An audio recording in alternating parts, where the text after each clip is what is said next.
እዚህ ምድር ላይ ተስፋ ቅንጦት ነው። ንጋት ሲተካ ሌሊት፣ ድህነት ሲተካ ረሃብ የሚፈራረቁባት፣ ሕይወት በሞት ጥላ ስር የምታለጥጥባት ምስኪን ምድር። እናቶች ልጆቻቸውን የሚያሳድጉት በወተት ሳይሆን በእንባ በታጠበ ጸሎት ነው ቢባል ማጋነን አይሆንም። ገንዘብ ወረቀት ብቻ በሆነባት፣ አንድ ስስ ምግብ እንደ ወርቅ በሚናፈቅባት በዚች ምድር ላይ 90% ሕዝብ የሚኖረው ፍጹም በሆነ የጨለማ ሕይወት ውስጥ ነው። ኤሌክትሪክ ማግኘት የባለጸጎች ህልም፣ ንጹህ መጠጣት ደግሞ የተመረጡት ጥቂቶች ድል ብቻ ነው። ዓለም ፊቷን ያዞረችባት፣ ሰላም የናፈቃት ግን ደግሞ ከከርሰ ምድሯ ወርቅና ነዳጅ የሚፈልቅባት የአያውዎች ምድር። ዛሬ በአሌክሳንደር ቃልኪ በዓለማችን ቁጥር 1 ድሃ ወደ ሆነችውና የሰው ልጅ መከራ ወደሚለካባት ምድር በመጨረሻም እግራችንን አሳርፈናል። እሷም ደቡብ ሱዳን ናት።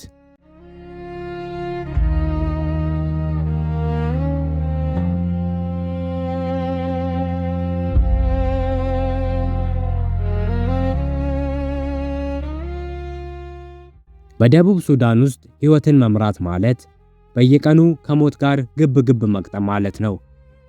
የሀገሪቱ አማካኝ የነፍስ ወከፍ ዓመታዊ ገቢ ከ$500 በታች በመሆኑ በሚሊዮን የሚቆጠሩ ዜጎች በቀን አንዴ እንኳን ማዕድ ለመቁረስ ይቸገራሉ።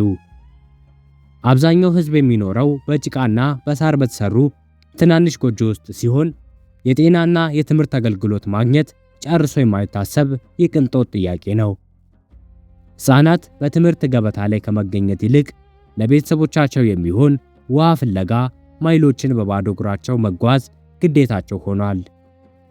ይህ በረሃብ የደረቀው ሕይወት እና በእንባ የሚታጠበው የዕለት ተዕለት ውሎ በደቡብ ሱዳን ምድር ላይ የተለመደ የተስፋ መቁረጥ ልክ ሆኖ ያገለግላል።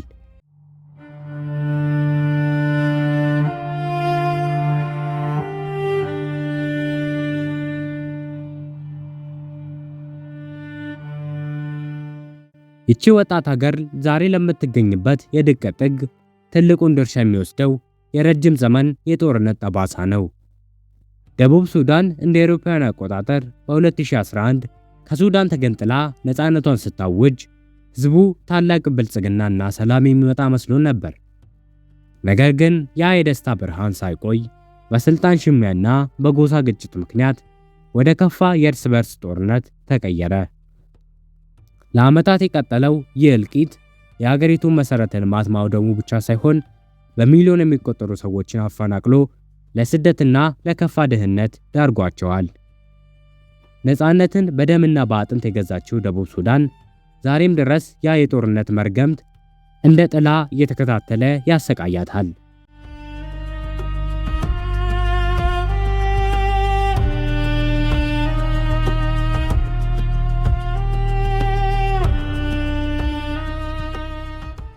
የደቡብ ሱዳን ትልቁ አያኦ ወይም ፓራዶክስ በከርሰ ምድሯ ውስጥ ያለው እጅጉ ግዙፍ የነዳጅ ክምችት ነው።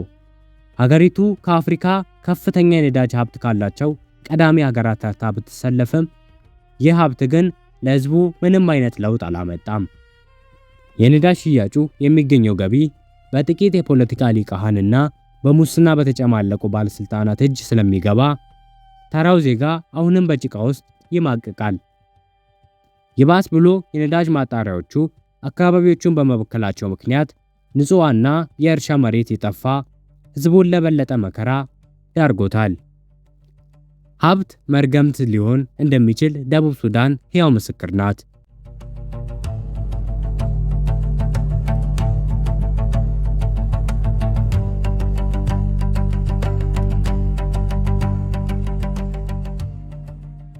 ደቡብ ሱዳንን ከዓለማችን ሀገራት ሁሉ የተለየች የሚያደርጋት የመሰረተ ልማት ጨርሶ አለመኖር ነው።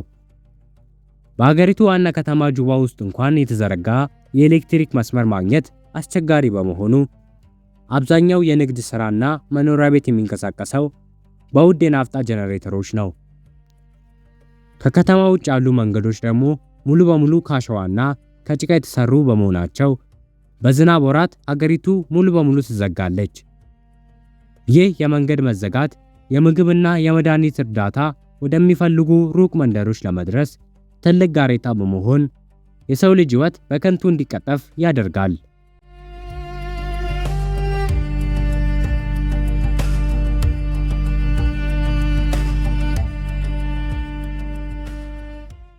በዚህ የድህነት ማዕበል ውስጥ እጅግ ከፍተኛውን ዋጋ እየከፈሉ ያሉ ምስኪን እናቶችና ሕፃናት ናቸው። በደቡብ ሱዳን የሕፃናት የሞት መጠን በዓለማችን ካሉት ከፍተኛው ሲሆን ብዙዎቹ 5 ዓመት ሳይሞላቸው በረሃብና በቀላሉ በሚከላከሉ በሽታዎች ሕይወታቸውን ያጣሉ። ሴቶች ደግሞ በጦርነቱ ምክንያት ባሎቻቸውን አጥተው ብቻቸውን ቤተሰብ የማስተዳደር ከባድ ሸክም በትከሻቸው ላይ ወድቋል። ከዚህም በላይ ያለ ዕድሜያቸው ለጋብቻ የሚዳረጉ ልጃገረዶች ቁጥር የበዛ መሆኑ የሀገሪቱ የወደፊት ተስፋ ይበልጥ ያጨልመዋል።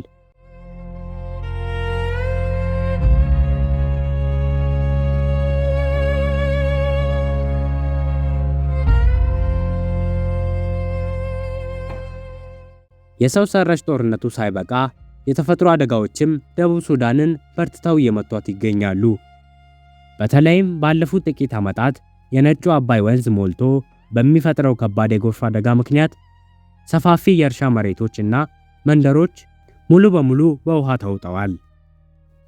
ይህ አደጋ በሚሊዮን የሚቆጠሩ ሰዎችን ለሁለተኛ ጊዜ አፈናቅሎ መጠለያ አልባ ያደረጋቸው ሲሆን የተረፈውንም ጥቂት ሰብል በማውደሙ ሀገሪቱን የማያልቅ የረሃብ አዙሪት ውስጥ ከቷታል።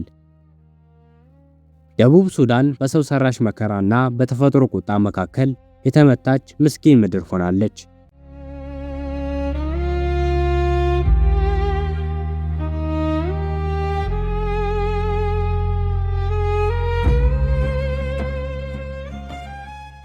በአጠቃላይ ደቡብ ሱዳን ከአሸዋና ከደም የተሰራች የሰው ልጅ የመከራ ጥግ የሚታይባት የዓለማችን ምስኪን ግዛት ናት።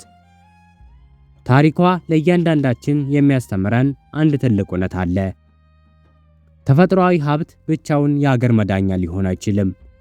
ይልቁንም ሰላምና መልካም አስተዳደር ከሌለ ወርቅና ነዳጅም ቢሆን መርገምት መሆናቸው አይቀሬ ነው።